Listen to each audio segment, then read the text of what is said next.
Welcome BTS lover. SBS News has just highlighted a phenomenon that has surprised many. The name Jimin of BTS is once again stealing the spotlight, not only because of his charm as a global star, but because of the real, tangible impact he creates in the world. This time, the focus is on the millennial calf in Busan, which is said to be one of the key factors behind the increasing flow of tourists to the port city. How can a calf transform into a must-visit destination because of one name? What is the emotional connection between Jimin, Busan, and fans who are willing to travel from all over the world? And why does SBS News consider this phenomenon not just a passing trend, but a growing wave of tourism? In this video, we will dive into the story behind the report filled with fascinating facts, public reactions, and the reasons why Busan is once again buzzing because of the Jimin BTS effect. Stay tuned, because the story goes much deeper than what appears on the surface.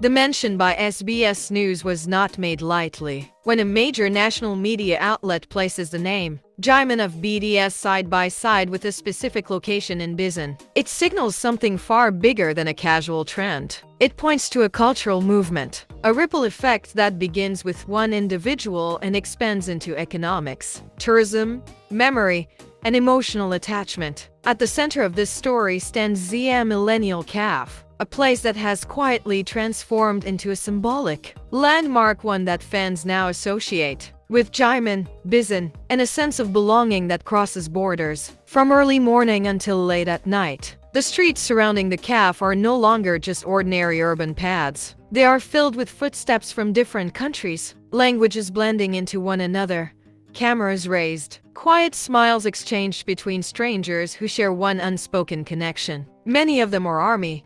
Some come alone, others in small groups, but all carry the same purpose: to experience, even briefly, a space connected to Jimin and the city that shaped him. Busan has always been known for its beaches, its ports, its seafood markets, and its strong local identity. Yet in recent years, another narrative has begun to intertwine with the city's image. It is the story of a global idol whose roots are firmly planted in Busan soil. For fans, visiting Busan is not merely tourism, it is a pilgrimage, and the millennial calf has become one of its most talked about stops. According to SBS News, local tourism officials and business owners have noticed a consistent increase in visitors who specifically mention Jimin when asked about their reason for coming to Busan.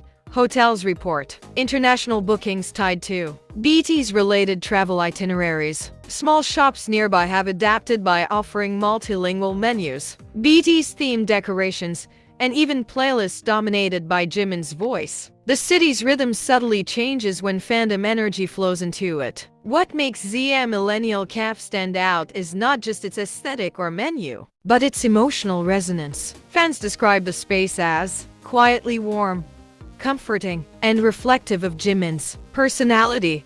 Whether these impressions are coincidence or projection hardly matters. In the world of fandom, emotion itself becomes reality. A simple cup of coffee turns into a moment of reflection. A seat by the window becomes a place to imagine Jimin once walking the same streets, breathing the same sea air, dreaming dreams that would later reach the world. SBS News emphasized that this phenomenon is part of a broader pattern known as idol-induced tourism, but with a uniquely Korean depth. Unlike short-lived viral spots, locations tied to BTS, especially to members' hometowns, tend to maintain long-term appeal. Jimin's connection to Busan is not manufactured. It is deeply personal and repeatedly acknowledged in interviews, lyrics, and gestures. Fans sense this authenticity, and authenticity is what sustains tourism beyond hype.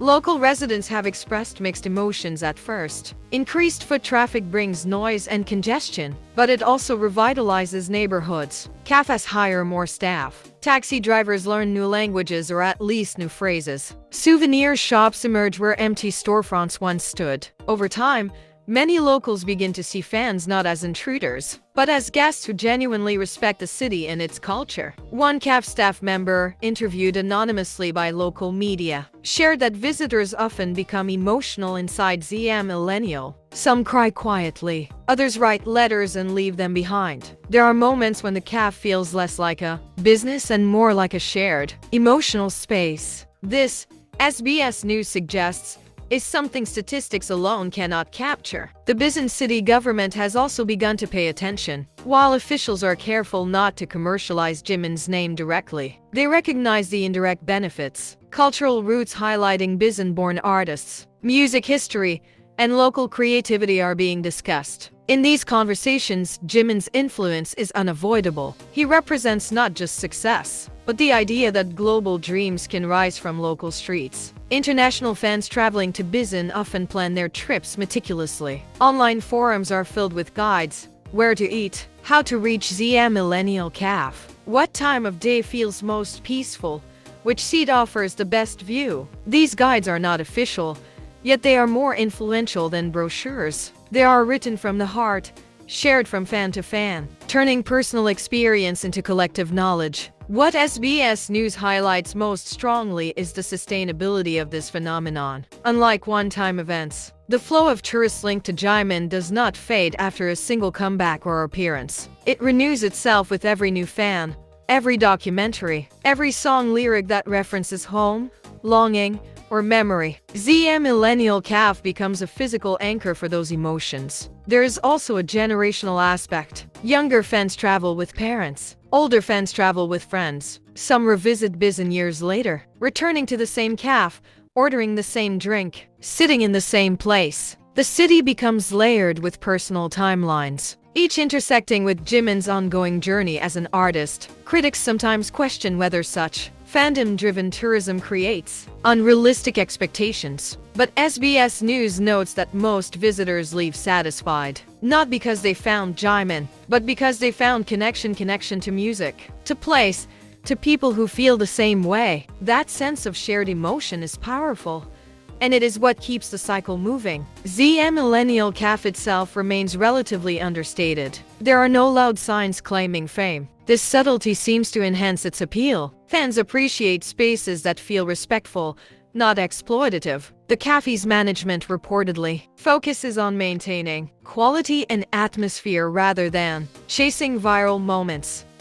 In doing so, they preserve the sincerity that fans seek. As evening falls in Busan, lights reflect on the water, and the cafe slowly quiets. Some fans linger, reluctant to leave. Others step outside, taking one last photo of the street. For many, this visit becomes a memory they will carry back home, shared later through videos, posts, and stories. Each shared memory becomes an invitation for someone else to come. SBS News concludes its report by framing this not as a temporary boom, but as an evolving relationship between artist, place, and people. Jimin may stand on the world's biggest stages, but his presence continues to draw hearts back to Busan, and through places like the millennial cafe, that presence becomes tangible. As night deepens, the story of Busan and Jimin continues to unfold in subtle but meaningful ways. Fans who have visited the millennial cafe often say that the experience does not end when they leave the building. It follows them along the streets, to the shoreline, to the train stations where they pause and look back, feeling as if they are leaving behind a piece of themselves. This lingering emotion is precisely what transforms a simple visit into a lasting memory. SBS News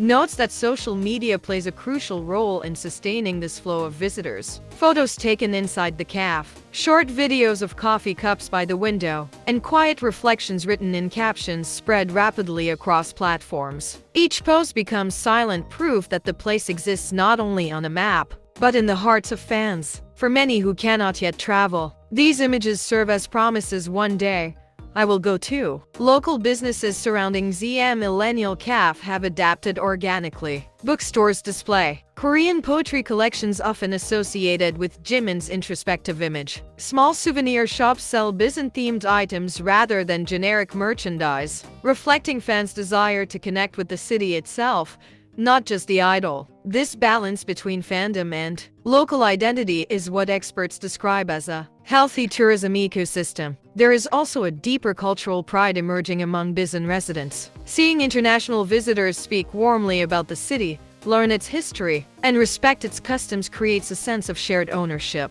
Jimin's global success becomes a bridge, allowing Busan to present itself to the world through emotion rather than promotion. Ultimately, What SBS News captures is a quiet truth. Tourism driven by genuine affection lasts longer than tourism driven by spectacle. The Millennial Cafe may be one physical location, but the real destination is the feeling fans seek, a feeling of closeness, inspiration, and comfort. And as long as Jimin continues to move hearts through his music and sincerity, Busan will continue to welcome footsteps guided by that same love. In the end, this story is not only about tourism numbers or cafe sales. It is about how one person's journey can illuminate an entire city.